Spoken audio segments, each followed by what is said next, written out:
ఈ ధర్మాన్ని రక్షించుకోవాల్సినటువంటి కర్తవ్యం ఎవరిది అని అంటే ఈ పరంపరలో పుట్టినటువంటి ప్రతి ఒక్కరికి కూడా ఒక కర్తవ్యం అనేది ఉన్నది. ప్రతి వాళ్ళకి కూడా ఆ కర్తవ్యం అనేది ఉన్నది. భగవంతుడు మనకి ఏం చెప్తున్నాడు అని అంటే ఇన్ని అవతారాల మూలకంగా మనకి ఏం చెప్తున్నాడు అని అంటే అందరూ కూడా మీ యొక్క ధర్మాన్ని, మన యొక్క ఈ ధర్మాన్ని, దానికి రకరకాలుగా సంకష్ట స్థితిలు ఏర్పడచ్చు. ఒక్కోసారి ఒక్కొక్క రకంగా దానికి సంకష్ట స్థితి అనేది రావచ్చు. కానీ ఎప్పుడు ఎలాంటి సంకష్ట స్థితి వచ్చినా కూడా ఆ సందర్భంలో దానికి తగినట్టుగా మనల్ని మనం తయారు చేసుకొని సిద్ధంగా ఉండి దాన్ని రక్షించుకోవాలి అనేది దీని యొక్క అవతారం యొక్క సందేశం.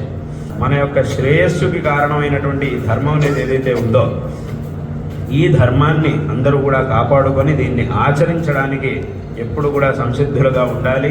దీన్ని కాపాడుకోవడానికి అందరూ కూడా చక్కగా యథాశక్తి, అందరికీ కూడా భగవంతుడు ఒక విధమైనటువంటి శక్తిని ఇచ్చాడు. ఆ శక్తిని అనుసరించి దీన్ని కాపాడుకొని దీన్ని ఆచరించి అందరూ కూడా కృతార్థులు కావాలి అనేటటువంటి విషయాన్ని భగవంతుడు మనకు ఉపదేశిస్తూ